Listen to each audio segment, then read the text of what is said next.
پیارے دوستوں، آج کی کہانی حضرت سلیمان علیہ السلام کے بارے میں ہے۔ حضرت سلیمان علیہ السلام حضرت سلیمان علیہ السلام کو اللہ تعالیٰ نے خاص طاقت عطا فرمائی تھی، جس کی بدولت انہیں جنوں، جانوروں اور پرندوں اور اس کے علاوہ ہواؤں اور بادلوں پر بھی حکومت حاصل تھی، اور وہ جانوروں کی آواز، ان کی بولی آسانی سے سمجھ لیتے تھے۔ آپ سوچتے ہوں گے کہ جانور بھی کیا آپس میں بات کرتے ہیں؟ تو ہمیں اس واقعے سے یہ پتہ چلتا ہے کہ جانور بھی آپس میں بات کرتے ہیں، حتیٰ کہ حشرات بھی آپس میں، یعنی انسیکٹس بھی آپس میں بات چیت کرتے ہیں۔ جب ہی حضرت سلیمان علیہ السلام چیونٹیوں کی اس گفتگو کو سن لیتے ہیں جو وہ آپس میں کر رہی ہوتی ہیں۔ چونٹیاں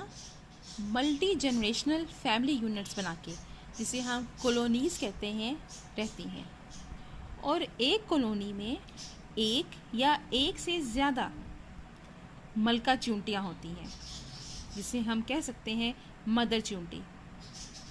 اور ان کے ساتھ ہوتی ہیں ورکر چونٹیاں، جو ان کی آپ بیٹیاں کہہ لیں کہ چونٹیوں کی ملکہ چونٹیوں کی بیٹیاں۔ اور ہر کالونی کا ایک اسٹرکچرڈ قسم کا ایک، آپ کہہ سکتے ہیں، ایک گھر ہوتا ہے، جس میں وہ چونٹیاں جو انڈے دیتی ہیں ان کی حفاظت کی جاتی ہے،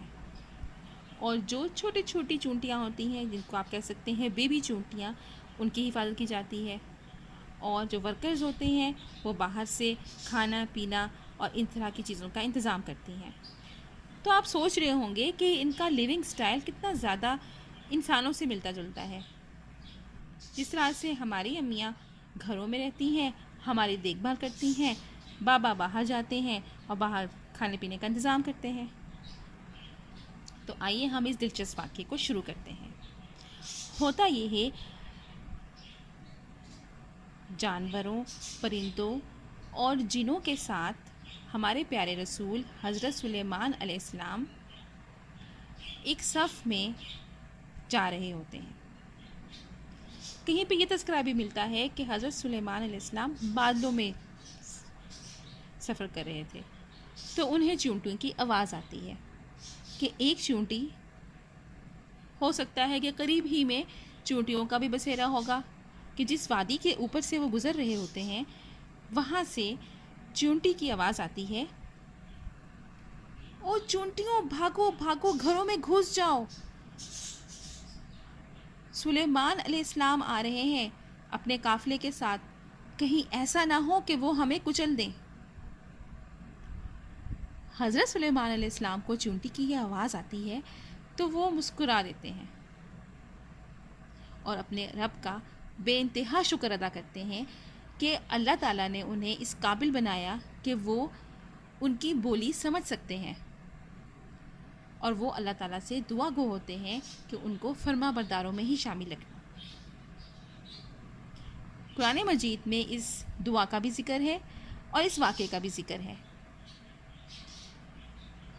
اور اس کے بعد اس شکر ادا کرنے کے بعد حضرت سلیمان علیہ السلام اپنے قافلے کو حکم دیتے ہیں کہ اس جگہ سے نہ گزرو جہاں پہ چونٹیوں کا بسیرا ہے،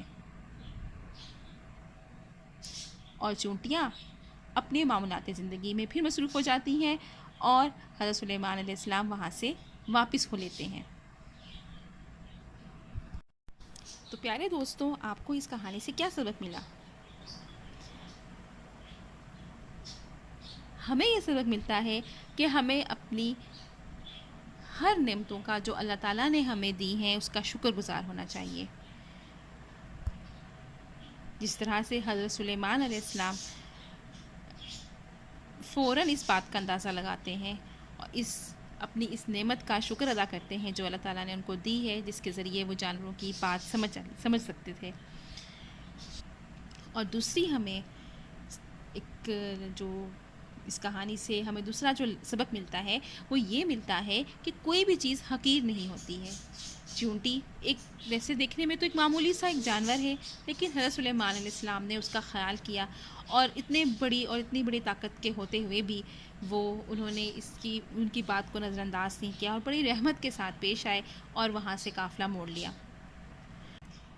تو پیارے دوستو، آپ کو یہ کہانی کیسے لگی اور ویڈیو کیسی لگی؟ اگر اچھی لگی تو ضرور آپ لائک کیجیے گا اور ہمارے چینل کو سبسکرائب ضرور کیجیے گا۔